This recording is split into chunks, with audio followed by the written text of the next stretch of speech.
Sa piling mo lang nadarama ang tunay na pagsinta. Pagyakap kita ng mahigpit, parang ako'y nasa langit. Ngunit ito ay panaginip lamang, pagkat ang puso mo'y labis kong nasaktan. Pakiusap ko, ako ay pakinggan. Kailangan kita ngayon at kailanman. Kailangan mong malaman na ikaw lamang ang tunay kong minamahal. At tangi kong hiling ay makapiling ka muli.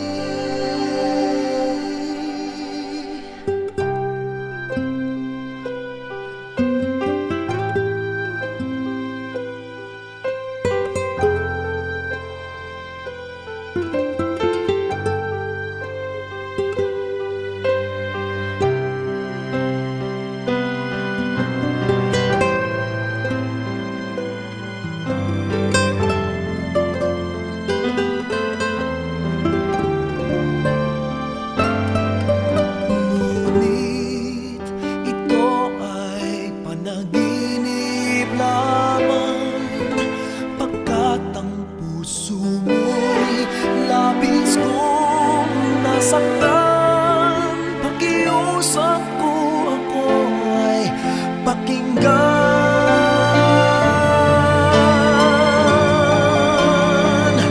Kailangan kita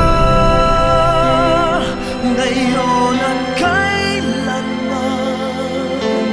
Kailangan mo malaman na ikaw lamang ang tunay ko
Sa mundong pabago-bago, pag-ibig ko ay totoo. Ako ang iyong bangka, kung magalit man ang alon ng panahon, sabay tayong aahon.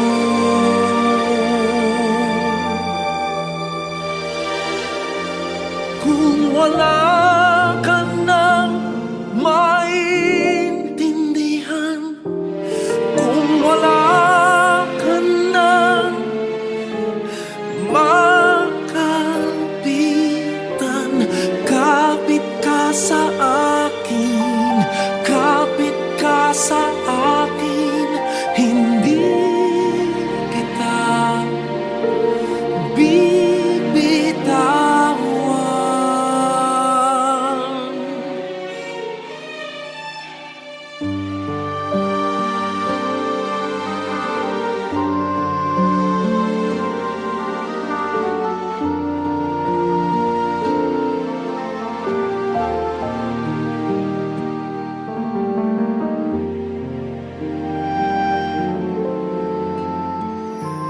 Huwag ka nang umiyak, mahaba man ang araw, uuwi ka sa yakap ko.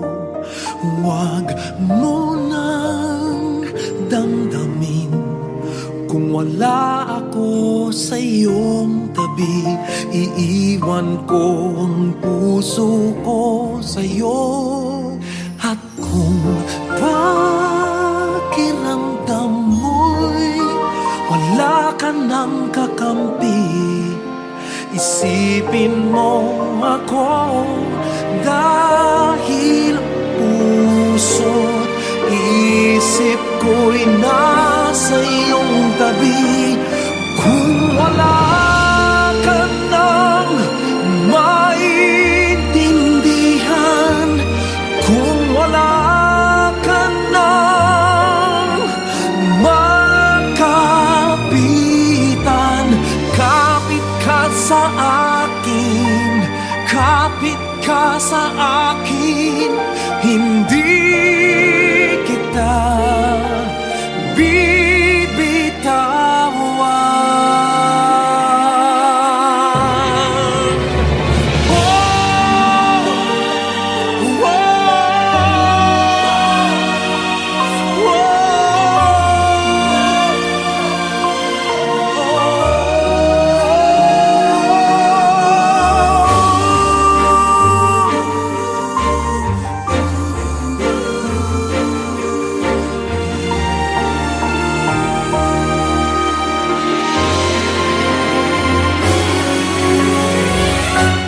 Kung wala ka nang maintindihan, kung wala ka nang makapitan,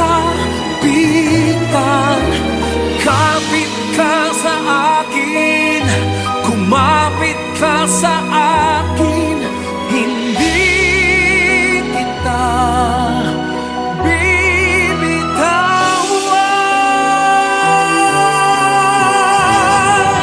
Hindi kita pababayaan, hindi kita pababayaan.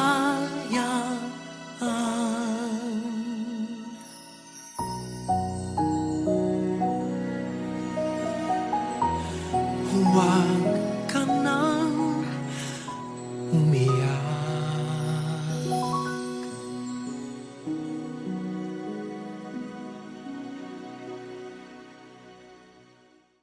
Atin pong simulan ang ating pagdiriwang para po sa paglilibing ng ating pong kapatid na yumaong si Isabelita. Tumayo po tayong lahat. Sa ngalan ng Ama, Anak at ng Espiritu Santo. Amen.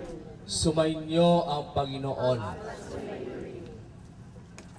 Mga kapatid, alina't manawagan kay Jesucristo upang ang ating kapatid na yumao ay pagkaluban niya ng awat kalinga. Panginoong Jesucristo, sa paghahain mo ng iyong buhay para sa lahat, ipinamalas mo ang pagmamalasakit at paglingap. Panginoon, kaawaan mo kami. Panginoong Jesucristo, sa iyong pagkaimlay sa kamatayan, nakisa ka sa aming abang kalagayan. Kristo, kaawaan mo kami.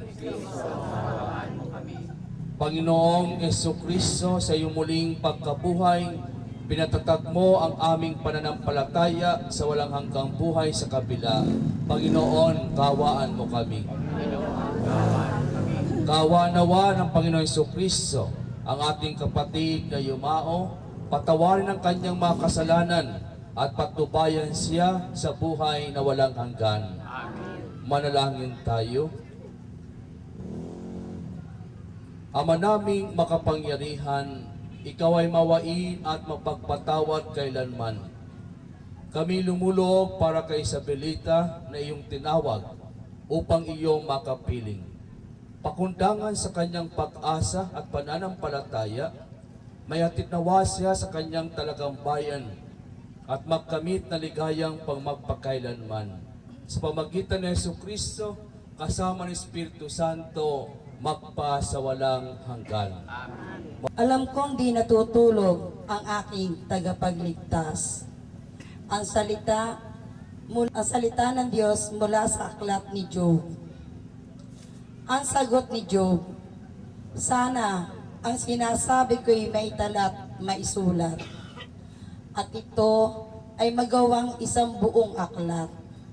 Sa buong manikit itong mga salita ko, upang sa habang panahoy mabasa ng mga tao. Alam kong di natutulog ang aking tagapagligtas, na sa aking magtatanggol pagdating noong bukas.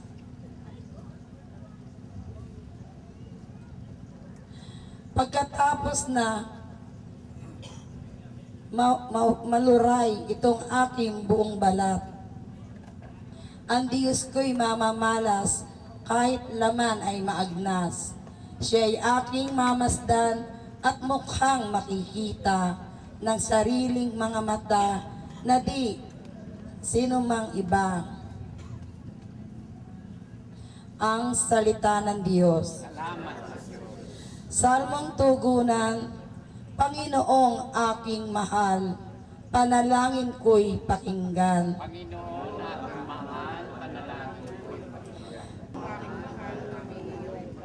Sa araw ay lumipas aking nagunita, ang alaala ng iyong ginawa sa aking isipay gumuhit na bigla. Ako'y dumadalangin sa taas ang kamay, parang tuyong lupa ang diwa kong uhaw. Nawala ng lahat ang aking pag-asa, kaya naman poon ako'y dinggin mo na. Ako ay umaasa sa iyo nagtiwala na kung umagay ipagunita yaong pag-ibig mo na lubhang dakila. Ang Espiritu mo'y maging aking tanglaw sa aking paglakad sa ligtas na daan. Pagbasa.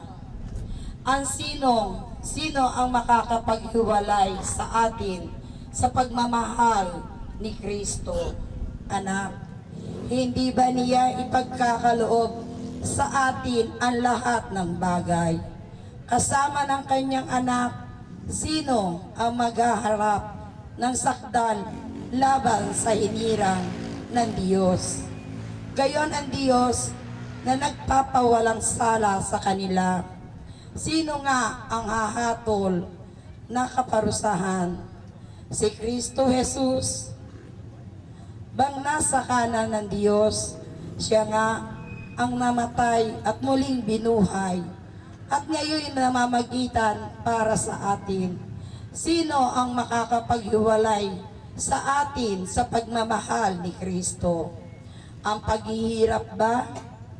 Ang kapigatian ba? Ang pag-uusig? Ang gutom? Ang kaubaran? Ang panganib? O ang tabak? Hindi. Ang lahat na ito'y kayang-kaya nating pagtagumpayan sa pamamagitan niya na nagmamahal sa atin. Sapagkat natitiyak kong ang kamatayan, ang buhay, ang mga anghel, ang mga pamunuan, ang mga bagay sa kasalukuyan, ang mga bagay na darating, ang kapangyarihan, ang kataasan, ang kalaliman. Sumainyo ang Panginoon, ang mabuting palitan ng Panginoon ayon kay San Juan. Papuri sa iyo, Panginoon. Noong panahon ngayon, sinabi ni Jesus sa kanyang mga alagad, huwag kayong mabalisa, manalig kayo sa Diyos at manalig din kayo sa akin. Sa bahay ng aking Ama ay maraming silid. Kung hindi gayon, sinabi ko na sana sa inyo. At paroroon ako upang ipaganda ko kayo ng matitirhan. Kapag naroon ako at naipaghanda na kayo ng matitirhan, babalik ako at isasama kayo sa kinaroroonan ko. At alam na ninyo ang daan patungo sa pupuntan ko. Sinabi sa kanya ni Tomas, Panginoon, hindi po namin alam kung saan kayo pupunta. Paano naming malalaman ang daan? Sumagot si Jesus, ako ang daan, ang katotohanan at ang buhay. Walang makapupunta sa Ama kundi sa pamamagitan ko. Mga kapatid, ang mabuting balita ng ating Panginoon. Maupo po tayo. Una po sa lahat, ang aking pong pakikiramay sa mga mahal sa buhay po ng ating kapatid na yumaong si Isabelita. Mga kapatid, ang kamatayan po ng isang tao ay masasabi po natin ay isang may waga. May waga sapagkat hindi po natin alam kung kailan mangyayari na tayo ay kukunin ng Diyos ang ipinagkatiwala sa ating buhay. Kuminsan ay meron pong batang-bata pa, katamang-tama pa lamang yung kanyang gulang, minsan po ay matanda na. So wala po nakakaalam. Kaya masabi natin may wagang misteryo ang kamatayan ng isang tao.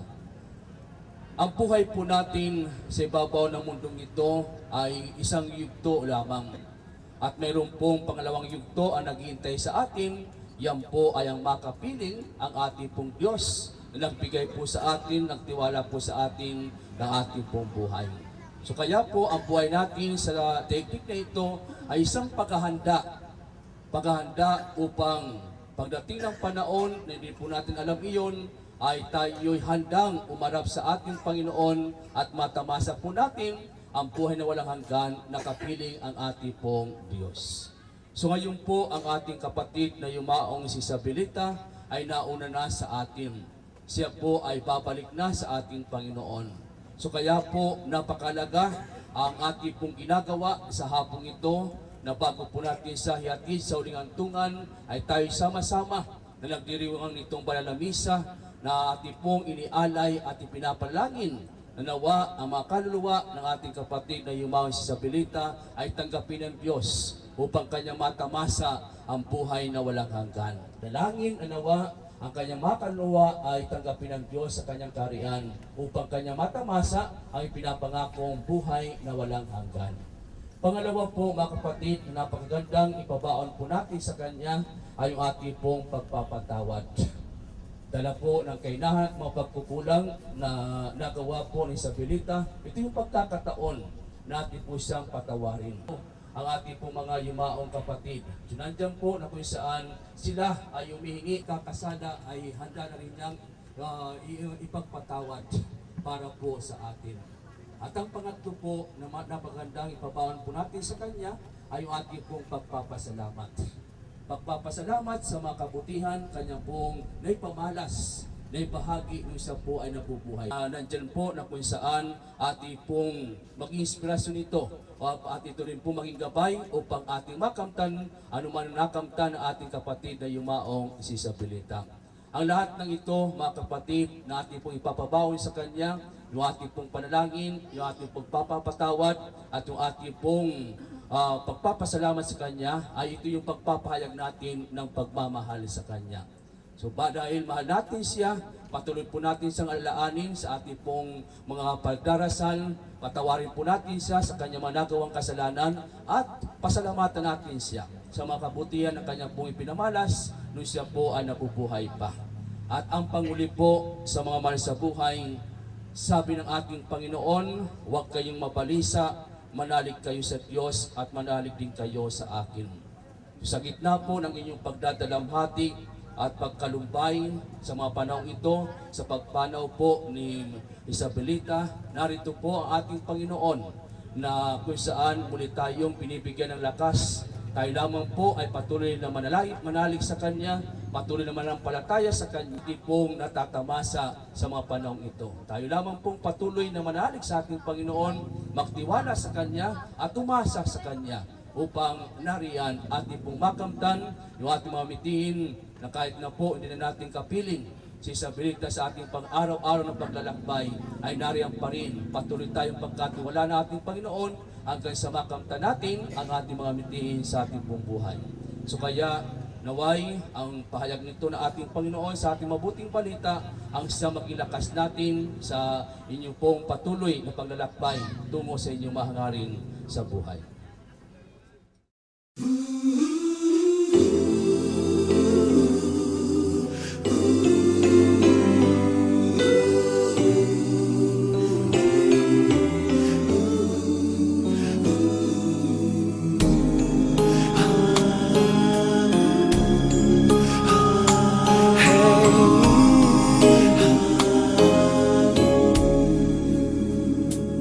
Lead me, Lord. Lead me by the hand and help me face the rising sun. Comfort me through all the pain that life may bring. There's no other hope that I can lean upon. Lead me, Lord. Lead me all my life.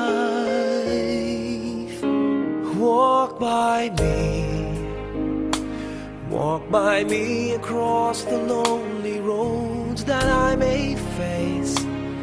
Take my arms and let your hand show me the way. Show the way to live inside your heart all my days, all my life.